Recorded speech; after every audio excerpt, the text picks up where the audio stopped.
The Stoic Blueprint for Unstoppable Concentration, 10 Ancient Laws to Master Your Mind, Warriors. Listen carefully because what I'm about to share will either awaken something dormant within you or confirm what your soul already knows. The law of ruthless prioritization. Your concentration fails not because you're weak, but because you're trying to focus on everything simultaneously. The human mind wasn't designed for parallel processing of multiple important tasks. It was designed for sequential mastery, giving complete attention to one thing then moving to the next. Yet modern life constantly demands that you split your focus, making you perpetually busy but rarely effective. The Stoics called this the tyranny of the urgent, allowing what's merely pressing to crowd out what's genuinely important. Marcus Aurelius governed an empire that spanned continents, yet he constantly reminded himself to focus only on what was essential. He would ask before every task, "Is this necessary?" If it wasn't directly aligned with his core responsibilities or values, he eliminated it without guilt. This wasn't about being cold or uncaring. It was about recognizing that every yes to something trivial is an automatic no to something significant. Your attention is finite. Treating it as infinite is the fastest path to complete ineffectiveness. Think about your typical day honestly. How much of your mental energy goes to things that genuinely matter versus things that merely feel urgent? How many tasks on your list are actually moving you toward your most important goals versus just creating the illusion of productivity? How much of your concentration is consumed by other people's priorities, by digital noise, by activities that you'll barely remember next week? If you're like most people, the percentage is sobering. You're scattering your mental power across dozens of directions when focusing it on just 3 or 4 would multiply your results exponentially. Ruthless prioritization begins with brutal honesty. You must identify your true priorities, not the ones you think you should have, but the ones that actually align with who you want to become and what you want to create. For most people, these priorities cluster around health, relationships, meaningful work, and personal growth. Everything else, and I mean everything, is secondary at best and disposable at worst. Once you've identified your true priorities, you must build your days around them, protecting them from the constant invasion of the merely urgent. Here's how you implement this law starting today. Each morning before you do anything else, write down the 3 most important outcomes for your day. Not 30 tasks, 3 outcomes.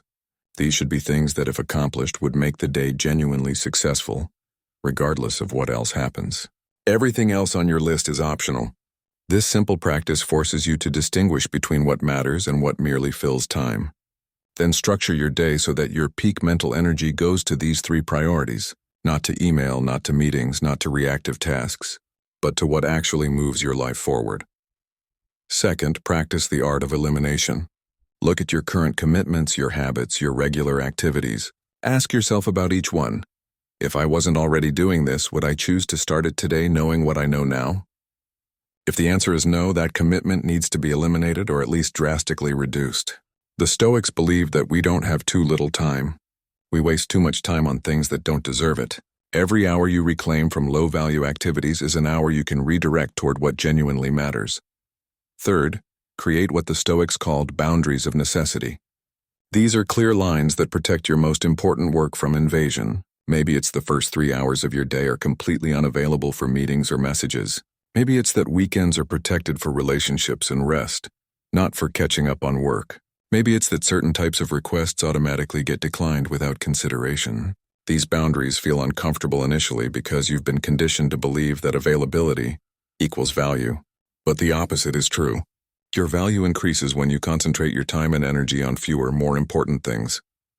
Fourth, embrace the power of no. Every request for your time and attention should be evaluated against your true priorities. If it doesn't clearly serve them, your default answer should be no. You don't need elaborate explanations or apologies. A simple, "that doesn't align with my current priorities" is sufficient.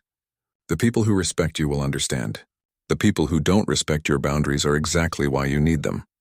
Remember, every time you say yes to something unimportant, you're saying no to something that matters. When you master ruthless prioritization, something remarkable happens. Your concentration naturally deepens because you're not constantly being pulled in multiple directions. Your results multiply because your energy is focused rather than scattered. Your sense of control increases because you're living according to your values, rather than reacting to everyone else's demands. This isn't selfishness. This is wisdom. The Stoics understood that you can't serve others effectively when you've dispersed your power completely. Concentrate your energy on what truly matters, and everything else either takes care of itself or reveals itself as unnecessary. The law of mental fortification. Your concentration is only as strong as your mind's resistance to invasion. Every day, thousands of inputs compete for your attention. Worries about the future, regrets about the past, other people's opinions, external pressures, self-doubt, comparison, fear. These mental invaders don't just distract you momentarily. They establish camps in your consciousness, draining your focus continuously even when you're not actively thinking about them. The Stoics understood that maintaining concentration required building strong mental defenses, fortifying your mind against these constant invasions. Epictetus taught that the primary work of a philosopher, which for the Stoics meant anyone committed to living wisely, was to distinguish between what is within your control and what isn't. Everything outside your control, other people's actions, past events, future outcomes, the weather, the economy, should be met with acceptance rather than mental energy. Everything within your control, your thoughts, your responses, your effort, your character, deserves your full attention and energy. This distinction is the foundation of mental fortification. When you stop wasting mental energy on what you can't control, that energy becomes available for what you can. Most people's minds are like cities with no walls. Everything enters freely. Every opinion, every worry, every distraction walks right in and makes itself at home. The result is a consciousness so crowded with irrelevant concerns that there's barely any room for what actually matters. Mental fortification is about building walls, not to shut yourself off from the world, but to consciously choose what gets access to your mental space. You decide what enters, what stays, and what must leave. The practice of mental fortification operates on several levels. First is the practice of cognitive filtering. Before allowing any thought or concern to occupy your mental space, you evaluate it. Does this thought serve me? Is this worry about something I can actually control? Is this comparison helping me improve or just making me feel inadequate? Does this opinion from this person deserve weight in my mind? Most thoughts, you'll discover, don't pass this filter. They're mental junk food, momentarily tempting but ultimately worthless. The Stoics were ruthless about rejecting thoughts that didn't serve growth, wisdom, or virtue. Second is the practice of attention retrieval. Your mind will wander. That's its nature. Concentration isn't about never losing focus. It's about noticing when you've lost focus and quickly retrieving your attention. The Stoics compared this to training a young animal. You don't get angry when it wanders. You simply guide it back again and again with patience and consistency. Every time you notice your mind has drifted to something unproductive, and you consciously bring it back to your chosen focus, you strengthen your mental fortification. Third is the practice of premeditation. The Stoics regularly imagined potential challenges, setbacks, and difficulties before they occurred. This wasn't pessimism. It was preparation. When you've already mentally rehearsed how you'll maintain focus during difficulty, the actual difficulty has less power to scatter your attention. Marcus Aurelius would begin many days by reminding himself of the difficult people and situations he might encounter, not to dread them, but to prepare his response in advance. This meant external chaos couldn't steal his internal clarity because he'd already decided how he would maintain it. Fourth is the practice of mental anchoring. The Stoics used certain phrases, images, or principles as anchors they could return to when their minds started scattering. Marcus Aurelius repeatedly wrote versions of, "You have power over your mind, not outside events." This wasn't because he forgot it. It was because returning to this anchor repeatedly throughout the day kept his attention properly directed. You need your own anchors, simple truths or images you can return to instantly when you notice your focus fragmenting. Fifth is the practice of evening review. The Stoics ended each day by reviewing how well they maintained their mental discipline, not to judge themselves harshly, but to learn, where did distractions successfully invade? What triggered scattered attention? What strategies worked for maintaining focus? This daily review creates continuous improvement in your mental fortification. You're studying your own mind, learning its vulnerabilities, and strengthening its defenses. Here's how to implement mental fortification starting today. Begin each morning with what the Stoics called a preparatory meditation. Spend 5 minutes simply sitting with your breath, allowing your mind to settle, then consciously deciding what deserves your attention today and what doesn't. This morning fortification sets your mental defenses before the day's demands begin. Throughout the day, practice the pause and redirect technique. Every hour, pause for just 10 seconds. Notice where your attention has drifted. If it's somewhere unproductive, redirect it immediately without self-judgment. This frequent course correction prevents small distractions from becoming major detours. Create a not now list for invasive thoughts. When worries, ideas, or distractions arise during focus time, don't fight them and don't follow them. Simply write them on a list to consider later. This acknowledges the thought without letting it derail your concentration. Most items on this list will seem irrelevant by the time you review them, revealing how many mental invasions aren't actually worth your energy.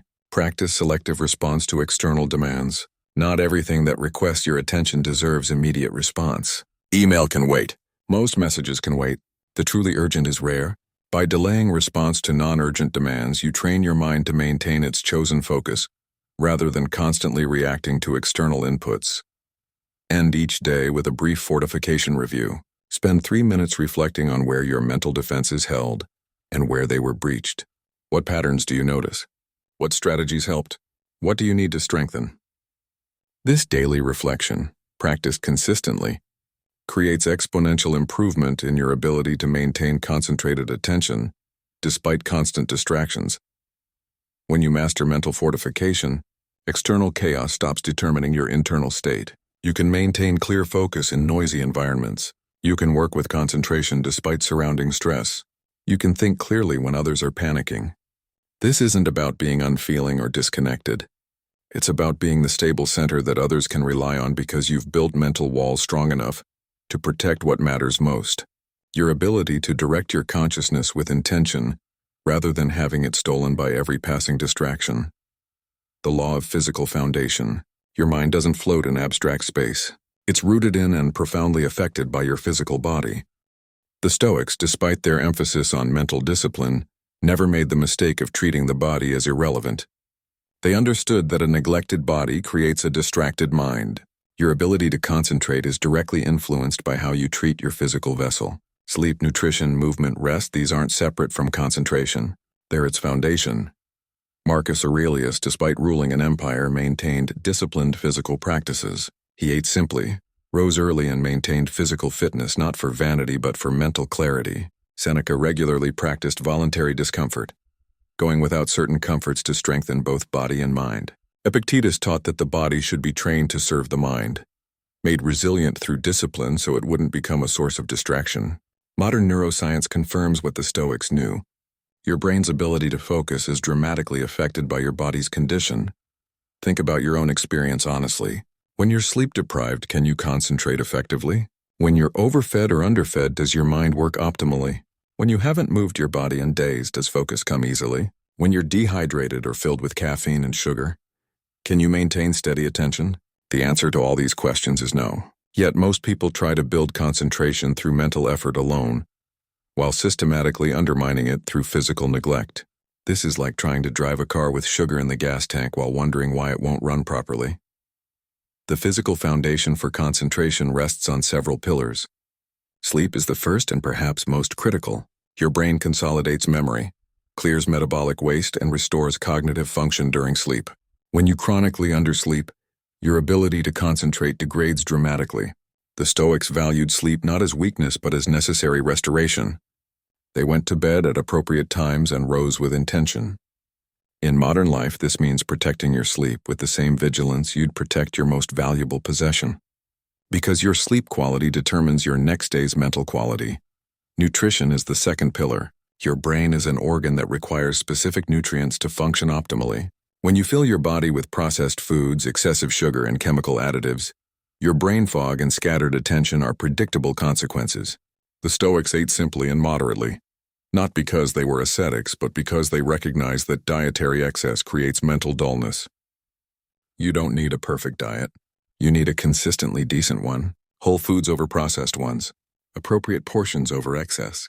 Regular meal timing over erratic eating. Adequate water over constant caffeine. These simple practices create a physical foundation that supports rather than undermines concentration. Movement is the third pillar. Your brain evolved to direct a moving body. When you're sedentary for extended periods, Numerous systems that support cognitive function begin degrading.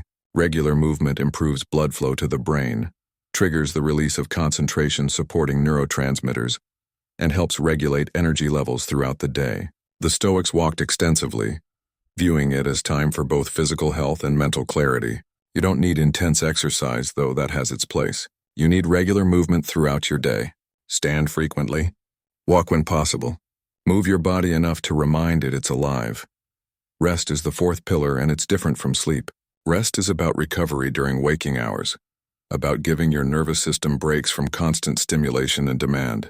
The Stoics practiced what they called retreats, periods where they withdrew from obligation to simply be. In modern terms, this means building real breaks into your day, not breaks where you scroll your phone, but actual rest where your brain gets to pause. Brief periods of doing nothing, of sitting quietly, of letting your mind wander without input. These rest periods, paradoxically, improve your ability to concentrate when you return to work because they prevent the cognitive fatigue that comes from continuous effort without recovery. Here's how to build your physical foundation for concentration. First, establish non-negotiable sleep boundaries. Determine how much sleep your body actually needs for optimal function, likely between 7 and 9 hours. Then work backward from your necessary wake time to establish your bedtime. Protect this bedtime as if your career depended on it, because your capacity for concentrated work absolutely does. Create a pre-sleep routine that supports rest. Dim lights, avoid screens, perhaps read or journal. Train your body that this routine signals sleep. Second, simplify your nutrition with basic principles. Eat whole foods most of the time. Include protein, healthy fats, and vegetables in most meals. Limit sugar and processed foods. Stay adequately hydrated throughout the day. Don't eat so much that you feel sluggish or so little that you're distracted by hunger. These aren't complicated rules, but consistently following them creates a dramatic difference in mental clarity. The Stoics believed in moderation in all things. That wisdom applies perfectly to nutrition. Third, build movement into your daily structure. This doesn't mean you need hours at the gym, though exercise has value. It means you move regularly throughout your day, perhaps a morning walk before work, perhaps standing and stretching every hour, perhaps walking meetings instead of sitting ones, perhaps stairs instead of elevators when possible. Find movements you enjoy and make them non-negotiable parts of your routine. Your brain will thank you with improved focus. Fourth, schedule actual rest periods. Build breaks into your day where you do nothing productive. Sit quietly, look out a window, close your eyes and breathe, walk without your phone. These might feel wasteful initially, especially if you've internalized the cultural message that every moment must be productive. But these rest periods aren't wasted time. They're investments in your capacity for focused work during your working periods. The Stoics understood that continuous effort without rest leads to exhaustion, not excellence. Fifth, notice how different physical states affect your concentration and adjust accordingly. You're running an experiment with a sample size of 1. Your body might respond differently than someone else's. Maybe you focus better after morning exercise, or maybe evening movement works better for you. Maybe you need more or less sleep than average. Maybe certain foods affect your focus more dramatically. Pay attention to these patterns and customize your physical foundation accordingly. When you master the physical foundation, concentration stops being a constant struggle against fatigue, fog, and physical discomfort.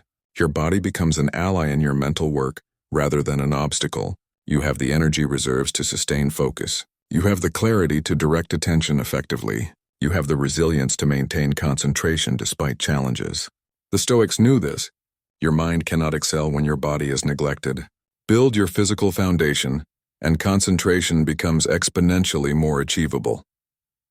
Warriors, we've journeyed through 10 profound laws that the ancient Stoics used to develop extraordinary powers of concentration, from ruthless prioritization to environmental design, from singular immersion to mental fortification, from physical foundation through the remaining principles we could explore. Each law offers you a specific tool for reclaiming your attention from the forces that have stolen it. But these laws only transform your life if you move them from knowledge to practice. The Stoics weren't philosophers who just thought about these principles. They lived them daily, testing them against real challenges, refining them through experience.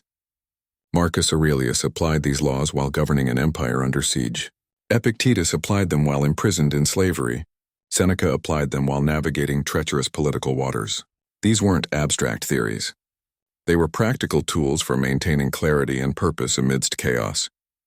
Your modern challenges are different in form, but identical in essence. You face information overload rather than invading armies. You battle algorithmic manipulation rather than political intrigue. You navigate constant connectivity rather than isolation. But the fundamental challenge remains the same. Can you maintain clarity of purpose and concentrated attention, despite endless forces trying to fragment and scatter your focus? The Stoics proved it's possible. Now you must prove it for yourself. Start today with just one law. Choose the one that resonated most deeply or addresses your most urgent need. Maybe you need ruthless prioritization to eliminate the clutter consuming your time. Maybe you need environmental design to create spaces that support, rather than sabotage your focus. Maybe you need singular immersion to break your multitasking addiction. Maybe you need mental fortification to defend against the worry and distraction that constantly invade your consciousness. Whichever law calls to you, commit to practicing it consistently for the next 30 days. As you master each law, add the next. Build your concentration systematically, one principle at a time, until you've created an integrated system that makes focused attention your default state rather than a constant struggle. This is how the Stoics worked. Not through dramatic overnight transformation, but through consistent daily practice that compounds into extraordinary capability over time. Your concentration is your power. It's your ability to shape reality through directed mental energy. Everything you will ever create, every relationship you'll build, every problem you'll solve, every goal you'll achieve, all of it depends on your capacity to focus your attention with intention. The world will never stop trying to steal this power from you, but you now possess ancient wisdom for defending and developing it. If this message has awakened something within you, take action right now. Like this video as a commitment to yourself. Share it with someone who's struggling to maintain focus in this chaotic world. Drop a comment telling me which law you're implementing first. Subscribe to this channel because we're building a community of modern Stoics, people who refuse to surrender their attention to chaos and choose instead to concentrate their power on what truly matters. The ancient Stoics left you a gift across the centuries, proven methods for maintaining concentrated attention despite everything working against it. Accept this gift, practice these laws, reclaim your focus, and discover what becomes possible when you direct your full mental power toward your true priorities. Your journey toward unshakable concentration begins now, in this moment, with the choice to master your mind before anything else masters it. Make that choice. Your focused future self will thank you. Write this final commitment in the comments. My concentration is my destiny.